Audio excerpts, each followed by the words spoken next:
उत्तर प्रदेश सरकार द्वारा समाज में नारी सुरक्षा, नारी सम्मान एवं नारी स्वावलंबन हेतु मिशन शक्ति अभियान चलाया गया है, जिसे जमदग्नि ऋषि के तपोभूमि जनपद जौनपुर में मूर्त रूप दिया है वीर बहादुर सिंह पूर्वांचल विश्वविद्यालय के माननीय कुलपति श्रीमती निर्मला एस मौर्य जी के मार्गदर्शन में एवं मनोविज्ञान की प्रवक्ता डॉक्टर जानवी श्रीवास्तव जी द्वारा।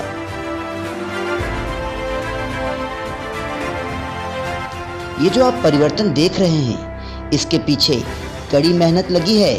आइए देखते हैं कि कैसे आखिर ये असंभव कार्य संभव हुआ। इसकी शुरुआत 17 अक्टूबर सन 2020 को मिशन शक्ति मेगा लॉन्च के माध्यम से हुआ, जिसमें ऑनलाइन वेबिनार के माध्यम से शिक्षकों, छात्रों व अन्य विभागीय कर्मचारियों द्वारा एकजुट होकर जागरूक किया गया।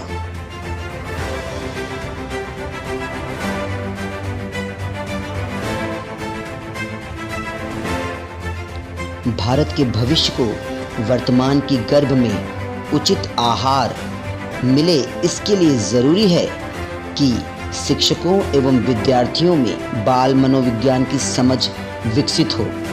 इस उद्देश्य को लेकर 20 अक्टूबर सन 2020 को एक और ऑनलाइन वेबिनार किया गया।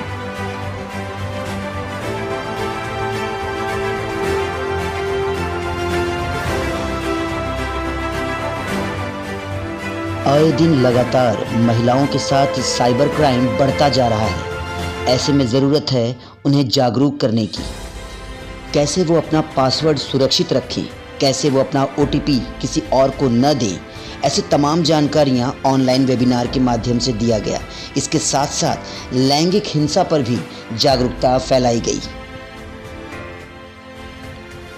महिला सुरक्षा, सम्मान, स्वावलंबन एवं समाज की क्या भूमिका होनी चाहिए, इस पर भी 25 अक्टूबर सन 2020 को विश्वविद्यालय द्वारा एक ऑनलाइन वेबिनार कराया गया, जिसमें छात्रों एवं अभिभावक व शिक्षकों के माध्यम से प्रोफेसर रीता बहुगुणा जोशी जी द्वारा जागरूक किया गया।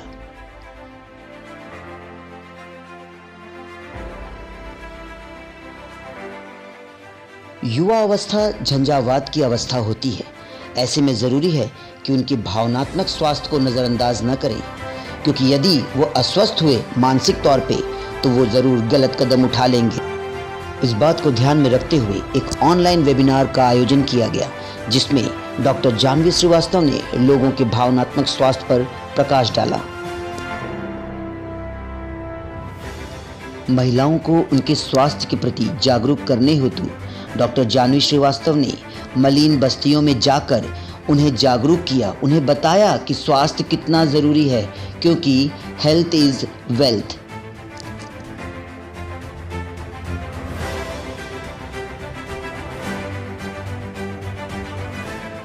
इतना ही नहीं, 24 दिसंबर सन 2020 को राष्ट्रीय महिला दिवस के उपलक्ष्य में नवजात पुत्री की माताओं को सम्मानित किया गया। उन्हें गौरवान्वित महसूस कराया गया कि यदि आपको पुत्री हुई है तो निराश न होए, क्योंकि ये भी आपके नाम को रोशन कर सकती है।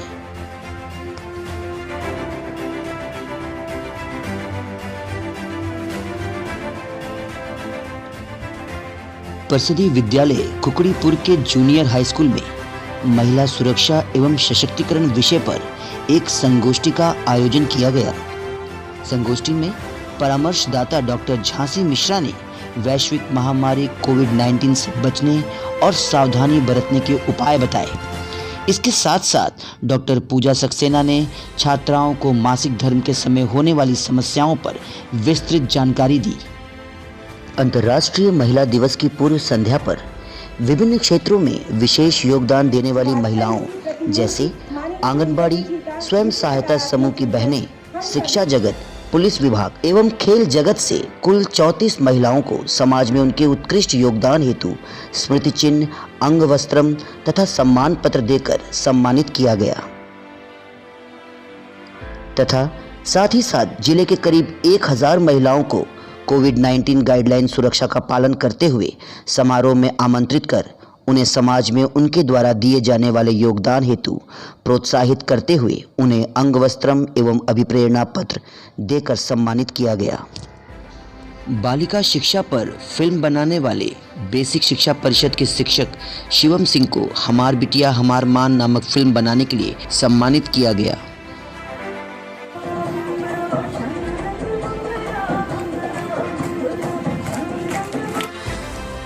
कुपोषण के प्रति जागरूक करने हेतु ग्रामीण परिवेश के अभिभावकों को स्वस्थ शिशु प्रतियोगिता में प्रतिभाग करने के लिए प्रोत्साहित किया गया। इस कार्यक्रम के माध्यम से माताओं ने जाना कि उन कौन कौन से पौष्टिक आहार का सेवन करना है जिससे बच्चे स्वस्थ और मस्त रहें।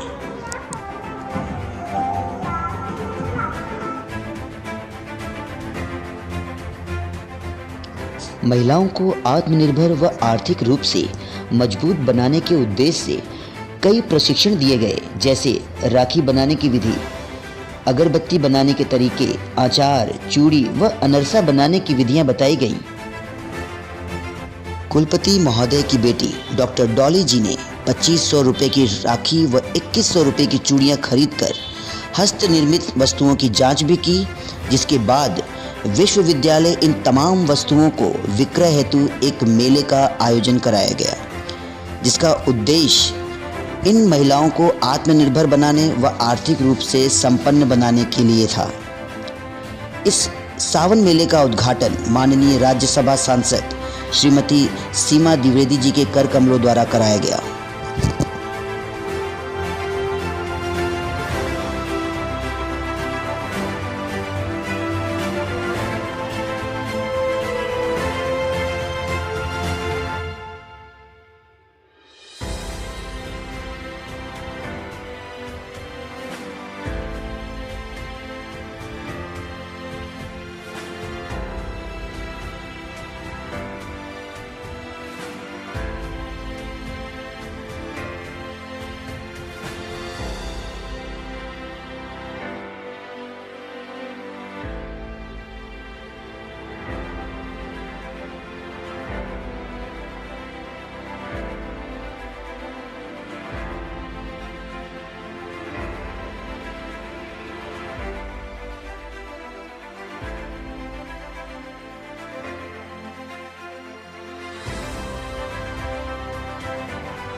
यह तमाम प्रशिक्षण डॉक्टर जानवी श्रीवास्तव ने ब्लॉक स्तर पर जाकर लोगों को दिलाया।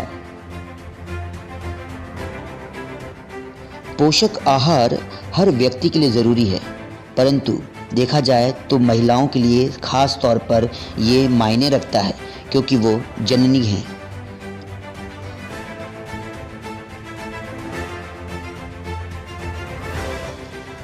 महिलाओं में छिपे तमाम हुनर को जानने के लिए ग्रामीण परिवेश में विभिन्न गांवों में जाकर महिला चौपाल लगाए गए, ताकि ये ज्ञात हो सके कि किस महिला में किस प्रकार के हुनर छिपे हुए हैं, ताकि उन्हें तराशा जा सके। मिशन शक्ति फेज 3 के अंतर्गत चुप्पी तोड़ो मुंह खोलो इस कार्यक्रम के माध्यम से छात्राओं को जागरूक करने के लिए ऑनलाइन वेबिनार का आयोजन किया गया। सभी महिलाएं आत्मनिर्भर हो, उस दिशा में वो लगातार उनके संरक्षण में हम सभी काम कर रहे हैं। और मैं महिला अधिकार केंद्र की प्रवक्ता भी हूँ और मिशन शक्ति की समन्वयक भी हूँ। तो उनके दिशा निर्देश में हम हमेशा लगातार इस तरह के कार्यक्रम करते रहते हैं, ताकि फेज 1 के कार्यक्रम हो या फेज 2 के कार्यक्रम हो, जितने भी वेबिनार हमारे हुए हैं या फिर जितने भी हमने गांव में जाकर ग्रामीण क्षेत्रों में जाकर अवेयरनेस कार्यक्रम किए हैं, पूरा जो भी कैलेंडर आया था फेज 1 के लिए और फेज 2 के लिए, वो सभी हम लोगों ने फॉलो किया और बहुत बड़े पैमाने पर, बहुत बड़े स्तर पर हम लोगों ने एक मिशन शक्ति का सारा कार्यक्रम हम लोगों ने आयोजित किया। और एक महिला शक्ति सम्मान का भी हम लोगों ने कार्यक्रम आयोजित किया था अंतरराष्ट्रीय महिला दिवस की पूर्व संध्या पर, जिसमें जिले की करीब 1000 महिलाओं को हम लोगों ने आमंत्रित कर उन्हें उनके उत्कृष्ट कार्यों के लिए मोटिवेशन प्रमाण पत्र भी दिया था। सभी को जय हिंद। आज बड़ी खुशी है कि महिलाओं के लिए भारत सरकार बहुत कुछ सोच रही है। हम लोग कहते हैं कि दुनिया की आधी आबादी महिला शक्ति है और महिलाओं के लिए सरकार के द्वारा अनेक प्रकार की योजनाएं चलाई जा रही हैं। उनको केंद्र में रखते हुए एक बहुत बड़ा कार्यक्रम आयोजित किया गया था, इसको मिशन शक्ति मेगा लॉन्च। तो ये इसका उद्देश्य ये था कि हमारे समाज में, भारतीय समाज में जो विभिन्न क्षेत्रों में महिलाएं कार्य कर रही हैं, तो उनको कहीं न कहीं एक मंच मिले जिससे कि वो और ज़्यादा उत्साह से अपने कार्यों को संपन्न कर सकें। उसके लिए ये योजना 17 अक्टूबर को शुरू हुई थी, मिशन शक्ति। भारतीय समाज में माना जाता है कि जब बिटिया होती है तो लोग बड़े दुखी हो जाते हैं और जब बेटा होता है तो लोग ढोल पीट करके उसका स्वागत करते हैं। तो ये पहली बार यहाँ हुआ विश्वविद्यालय में कि हमारी जो महिला अध्ययन केंद्र की प्रभारी हैं श्रीमती जाह्नवी श्रीवास्तव, हम लोगों ने एक टीम बनाई है। तो टीम की महिलाएं अस्पताल में गईं और वहाँ पर जो बालिकाएं जिन्होंने लिया था उनकी माताओं को गुलाब का पुष्प देकर सम्मानित किया गया। तो ये कि बहुत बड़ा एक कदम है कि महिलाएं यदि ठान लें तो बहुत कुछ समाज में कर सकती हैं और कर रही हैं। ये आप सभी देख रहे हैं, जान रहे हैं, महसूस कर रहे हैं। तो ये काउंसलिंग डॉक्टर जाह्नवी अपने डिपार्टमेंट में मनोविज्ञान से हैं, वो व्यावहारिक मनोविज्ञान विभाग से हैं।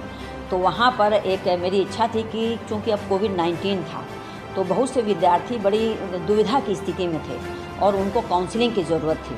तो एक शुरुआत हमारे यहाँ हो गई है विश्वविद्यालय में काउंसलिंग के, विद्यार्थियों के काउंसलिंग के। और मेरी इच्छा ये है कि केवल विश्वविद्यालय नहीं बल्कि यदि आसपास के गांव के विद्यार्थी, महिलाएं भी, लड़के भी उससे जुड़ना चाहें तो काउंसलिंग से वो जुड़ सकते हैं। और काउंसलिंग का मतलब ये नहीं होता, जैसे कई लोग हमारे समाज में एक भ्रम की स्थिति है कि यदि हम किसी की काउंसलिंग करा रहे हैं तो हो सकता है उसकी मनस्थिति गड़बड़ है या वो पागल है।